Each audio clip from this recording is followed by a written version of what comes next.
আর auto driver হলো যারও, auto driver ভালো না, খারাপ, খুব খারাপ। আরে মানাই করেছে তাও উল্টে ব্যাগ আমি গাড়ি নিয়ে যায় এসে। আমার হিসেবে ব্যাগার ওই অটো তুলি দেওয়া অনেক ভালো।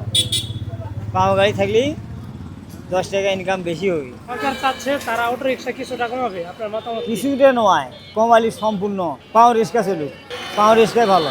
আর রিক্সা ভালো। হ্যাঁ, পাও রিক্সা ভালো। তা হাসিনা চলে যাওয়ার পরে বাংলাদেশে কি পরিমাণ অটো রিক্সা বাড়ছে? সীমা ছাড়া এক কথায় শেষ।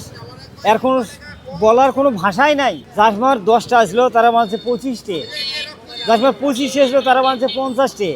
বাড়তি আছে, কমতি নাই। এখন ইনকাম ধরো অটো চলালি 1000 টাকা আসে গাড়ি জমা টমা দিয়ে। পাওয়ার রিক্সা চলাই ওকে 1000 টাকা কামাই করছে, কোনো লাভ নাই। এটা গ্যারেজতে বার করা মানে। পাঞ্জাবের জগতে একটি বিশ্বস্ত নাম শাবাব এথনিক ওয়্যার। এখন তোমার রাস্তা দেখি নষ্ট হলেও জমাটা দেওয়া লাগবে।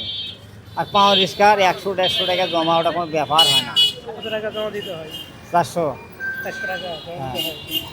এখন ধরেন যে ইরান আর মার্কিন যুক্তরাষ্ট্রের যে একটা ঝামেলা যুদ্ধ চলছে, যার ফলে কিন্তু তেল কিন্তু আসতেছে না। এখন কি তেল না আসার ফলে অনেক গাড়িগুলো কিন্তু কম চলতেছে। এখন কি আপনাদের মানে টিপ কি বেশি হচ্ছে কিনা? হয় কোনো দিন মাঝে মাঝে খুব বেশি হয়, কোনো দিন কম হয়। আর কোনো যাত্রীর উপর তো নির্ভর। এই যে আজকের কথা কও, আজ তো সংসারে চলবে না। আজকে কোনো সংসারে চলবে না, যে আজকের পরিস্থিতি। তা আমার হিসেবে অটো রিক্সা উড়ে যাওয়াটাই অনেক বেকার, উত্তম হবে। কেন সংসার চলবে না কেন? কামাই নেই তো আজ। আর শুক্রবার একটা দিন কোনো প্যাসেঞ্জারে নাই।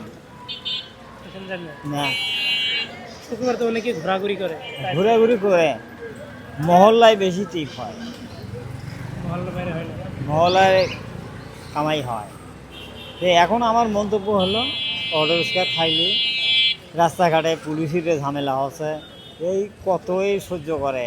ওরাও তো মানুষ, এই উল্টে পাকে যাচ্ছে, এই পাকে যাচ্ছে, ও পাকে যাচ্ছে। ওরাও তো মানুষ, ওরাও তো চাকরি করে সরকারের। ওর তো একটা জীবন আছে।